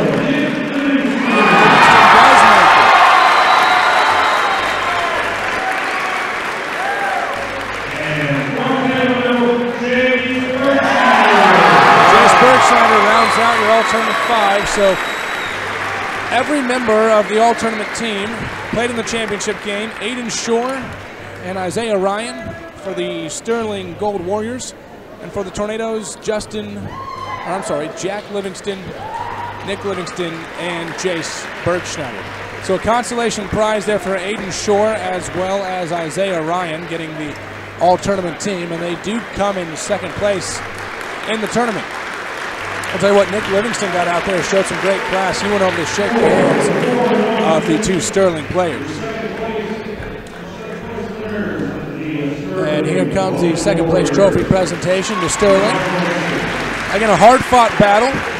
And Coach Paul, Athletic Director Paul Held will give the trophy to head coach Ryan Vasquez. And here's the moment that Taylorville's been thinking about all year. They had a sour taste in their mouth last year. Sterling got the first place trophy. Taylorville got the second place. And now they come back as seniors this junior class. And they are the champions. 44-41, your final score. Taylorville wins by 3. And Jace Bergschneider finishes with 22 of the 44 points for Taylorville. 50% of the scoring done by Jace Bergschneider. Sterling makes their way off the court, and we've got a team photo being taken by the Taylorville Tornadoes. Tell you what, we're going to take that break and start the News Talk WTIM postgame show. You're listening to News Talk WTIM. That'll be it.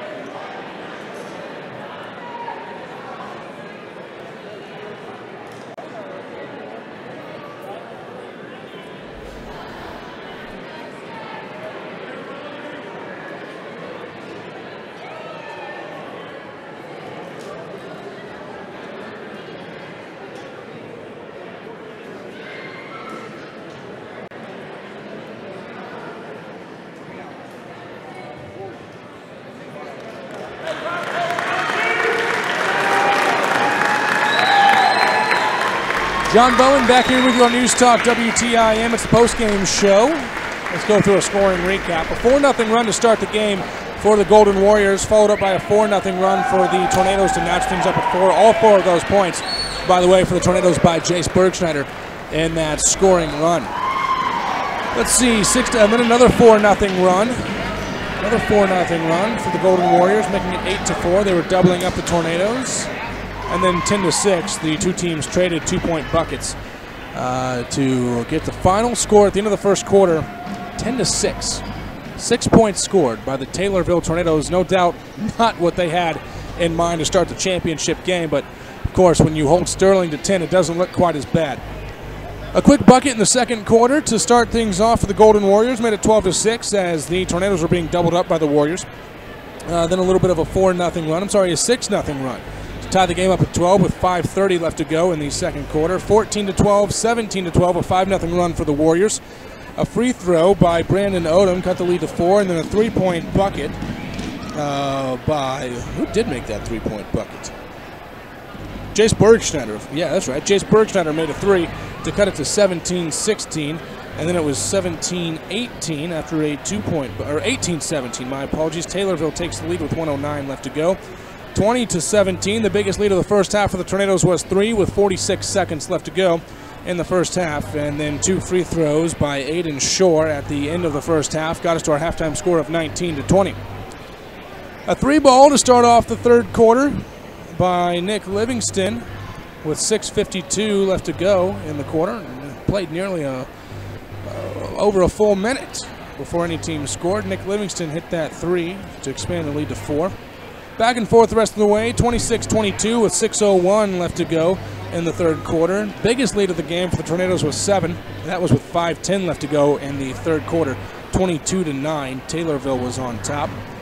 Let's see, a little run there, a 4-0 run for the Golden Warriors, made it 26-29, and then a 3-ball as well from Jack Livingston would get the score back up for the Tornadoes. 29-26, 32-26, and then 32-28, 32-30. Your score at the end of the third quarter. That was actually the score with 1:45 left to go in the third quarter, and neither team scored for the final 1:45. 32-32 to start things off in the fourth quarter, with a 2-point bucket being made by the Golden Warriors.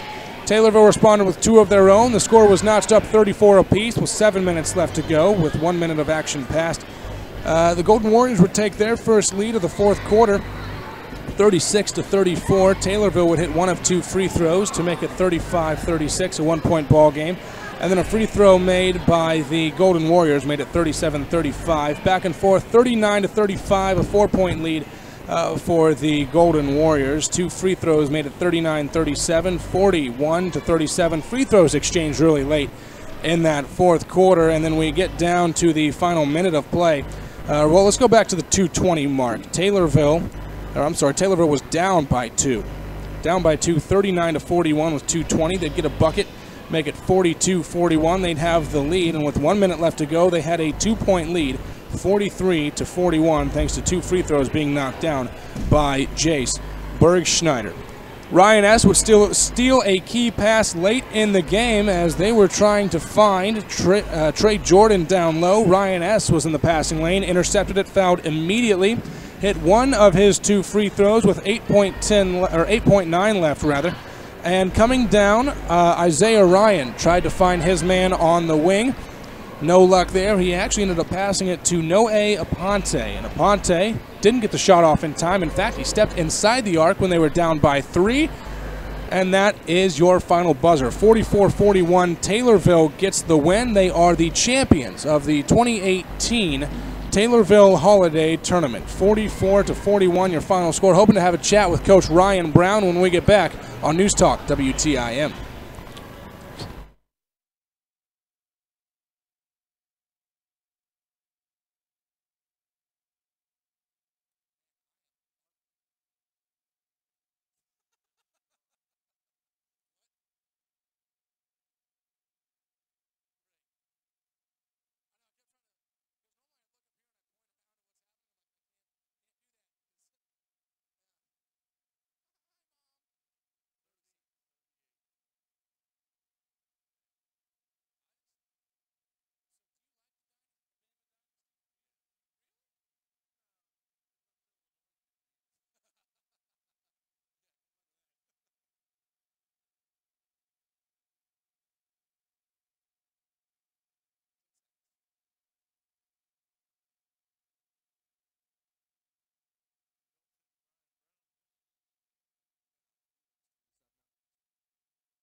John Bowen back here with you on News Talk WTIM. Appreciate you joining us for the post-game show. Let's take a look at some scoring stats for the Golden Warriors as well as for the Taylorville Tornadoes. The Warriors were led by Aiden Shore, the 6'10" senior center going to Ferris State, the Division II school powerhouse in basketball. He had 16, but he picked up 5 fouls in a 3-minute and 30-second span in the fourth quarter, and he had to sit for what, Bruce? The final 2 minutes? 2 minutes, 10 seconds? 2 minutes, 25 seconds, yes, if you want to be exact. Okay, Bruce. Isaiah Ryan poured in 6 as well. Noe Aponte had 2. Weston Sesson had 4. Alec Duran had 3. Those are your starters in terms of scoring. Off the bench, let's see here. Trey Jordan had 10, double figures off the bench. That was the only contribution scoring-wise from the bench that the Golden Warriors got. Cooper Willman saw action but did not score. Same for Isaiah Yarbow, as well as Marquez Williams and Trevor Voss, the same. As for your Tornadoes, they were led by Jace Bergschneider. He poured in 22 points. Folks, he scored half of the points tonight for the Taylorville Tornadoes, 22 of the 44 for Taylorville in Jace's hands. He had 6 in the first, followed that up with 7 in the second, only 3 points in the third quarter, but then he would go off for 6 points in the fourth, all of them coming at the free throw line. Nick Livingston had 7. Jack Livingston had 7 as well. Will Kettlecamp was in the starting lineup but did not score. Ryan S. had 6 points. Off the bench, Brandon Odom had 2. You put it all together, folks, you get 44 for the Tornadoes and you get 41 for the Sterling Golden Warriors. Taking a break here on the News Talk WTIM postgame show. Still waiting on Coach Brown to come out of that locker room. Actually, I think Coach Brown's waiting for Ryan S. to make his way into it. He's dealing with a post-game interview, and no doubt the hero tonight securing that steal. And it looks like Coach Brown is making his way to us. Jace Bergschneider following him. But we'll see here if Coach Brown's making his way right to us. It looks like Jace is making his way out here, so we might have to have them share a mic if that is the case. And again, head coach Ryan Brown kind of to join us. Jace, we found one of your shoes there, buddy. There you go, Coach. Coach Brown kind of to join us. That's a nice looking plaque you got there, Coach. That's a good sized one. We like that one. We're glad it stays here this year. Coach, kind of talk about what happened that final minute. Again, 2 chaotic games down the stretch. I don't see any gray in your hair quite yet, but those are the games that started. It's coming. Holy moly. Yeah, it was, you know, when it was winning time and it was championship time, these guys stepped up. They showed fantastic maturity for 5 games. You know, we had to come from behind and win that one. And you know, I'm just so proud of the way we handled an intense pressure situation at home. Sometimes a little intimidating to be at home, but you know, it was awesome. Great atmosphere tonight. We had a blast. The team really came together for both of these wins today. Galesburg, a 1-point win, a 4-point win now against Sterling. But Ryan S., if there is a hero, if you will, the first game, not picking up the ball out of bounds, so the 5 count doesn't start, and then the big steal to really secure it there at the end. Well, I tell you what, that just goes to show you how much we've transformed you know, from the end of last year with Ryan's ridiculous weight loss and training. And I mean, that kid would play PlayStation on a treadmill. Think about that. That's nuts. And it just is just his commitment. And I challenged those guys. I said, we've tried to emphasize defense for games like today, both games like today. And it showed. And I said, this is why we've been doing Tornado Pride for 15 minutes and in practice and doing crazy defensive drills for these moments, not the ones you're up 30, for these moments, 1-possession games. And it's only fitting that the guy who went through a transformation and was a liability on defense for a lot of years made the biggest steal of his life, the biggest stop of our season, and it just, I mean, it gave me goosebumps in the locker room. Nick Livingston really not able to find his shooting stroke. We had him 0 of 4 from 3 in the first half, but he hit a big 3 there in the third quarter. Never really got it going, but really able to still contribute in other ways. I thought he was just confident in the third quarter. You know, he missed the first 4 or 5 shots that he took, but we still found ways for him to get involved. He did a nice job on number 40 when we go 1-2-2, and they've got their big guy at high post. Nick has to guard him a lot. So, you know, yeah, Nick didn't get his normal points, but he was in charge of defending 40 at the high post. So, you know, super proud of what Nick did. Aiden Shore out here now. He picked up 5 fouls in that fourth quarter alone. How much of a relief or weight off your shoulders was it as a head coach, knowing that you don't got to deal with him crashing the boards and getting those putbacks? Yeah, you know, it was going to come down to offensive rebounds for them. Can we get big defensive rebounds when we needed to? And obviously having him out of the game changed. What a fantastic play by Brandon. I mean, he stepped right in front of a 6'10" freight train coming downhill at him, and he took one. That's probably going to hurt. See Jace here behind you. He had 22 points, half the team's points today. Talk about what exactly he means to your team. He's really the engine that gets the train going. Yeah, he's not bad. You know, he had a pretty good day. And, you know, he was spectacular at the very beginning of the game when we really couldn't get a whole lot going. He was able to drive, not scared, get around Big Aiden Shore for some wild layups and scores. And, you know, I'm just so proud of what Jace has become. I'm a huge fan of Jace. Love that kid. And you know, he's a good one right now, but, you know, he's now entering a different atmosphere for us. Coach, again, you guys are the champions. 44-41 the final score, but the first quarter was a little sloppy both ways. Defensively, you held them to just 10, but offensively only putting up 6, but your team really never seemed to panic. Yeah, you know, we didn't. You know, I think we talked about this at the quarter, too. It's like this is going to have to be a little bit of a defensive struggle here with fatigue with both teams. Neither team, I mean, the speed game just gradually went away here, in what was normal runouts. It looked like we were just kind of running in mud at times, so it had to be about defense. They were happy to have long possessions. We were happy to sit back on defense and watch them pass it around 20 times. So kudos to our guys for playing disciplined basketball inside the three-point line. Bruce, what do you got? Coach, just congratulations on another great victory. That's Thank you. The second championship we've won at this tournament in 8 years. Second championship of the year. And the coach before you, McVickers, used to say, Taylorville wins championships, and you've won 2 this year. You got the Litchfield tournament coming up in January. I think we should probably be the favorite there. And then it would be great to win a regional and maybe even a sectional championship this year. Who knows? When the postseason rolls around, it's a, you don't have to win best of 7. You just got to play great one time, one night, and get it done. But, you know, I'm just so proud of our guys over these 5 games. It was a spectacular effort by so many.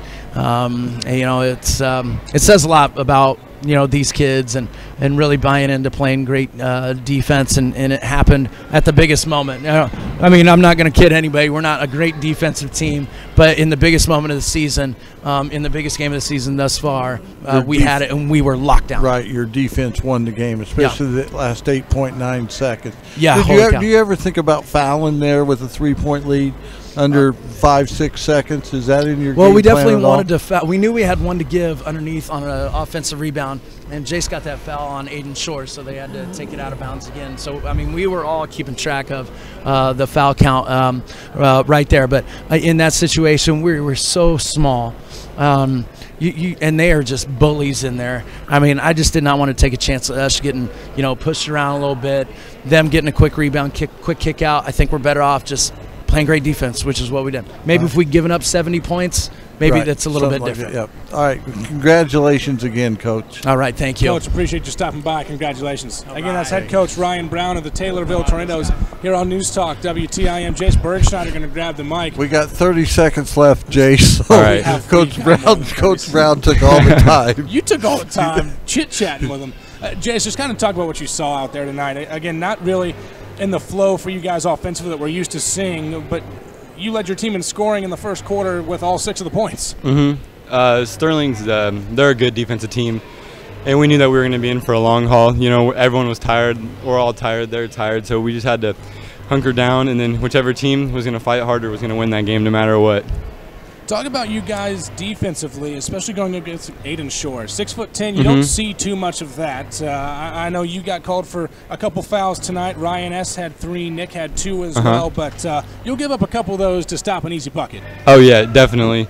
What I tried to do was when he got high post, every time he looked away, I tried to go and turn and steal the ball from him, or just at least hit it out of his hands to, you know, disrupt his flow, because if he scored over 20 on us, we were definitely losing that game. We had to keep him in check. 2 big plays for you guys defensively. 1, the Ryan S. steal that everyone knows about, and 2nd, the charging foul taken by Brandon Odom. Talk to us about both those plays. That charging foul got Aiden Shore out of the game.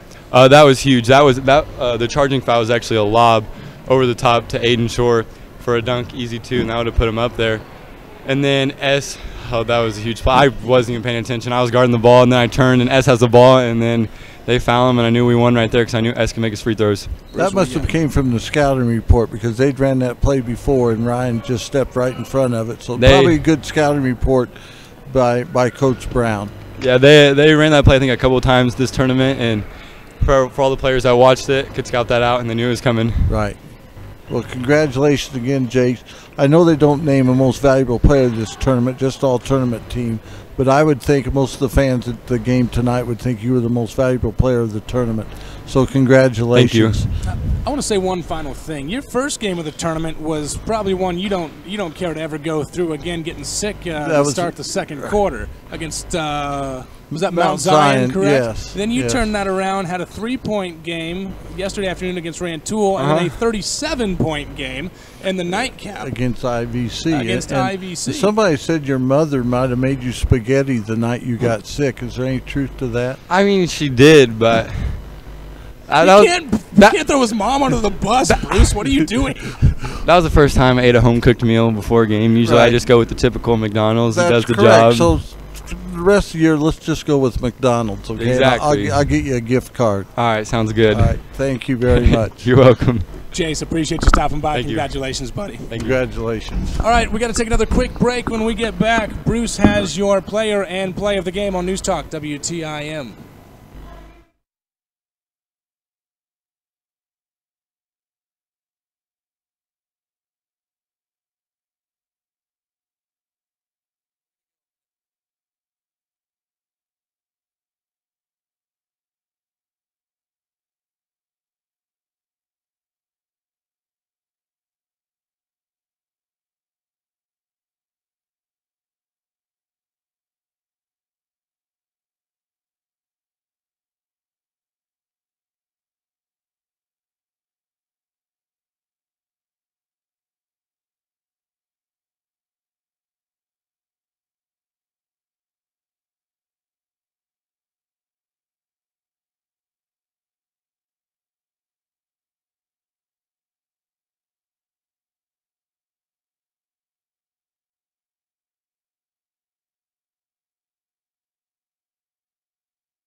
John Bowen back here with you on News Talk WTIM. Bruce Berry has your player and play of the game.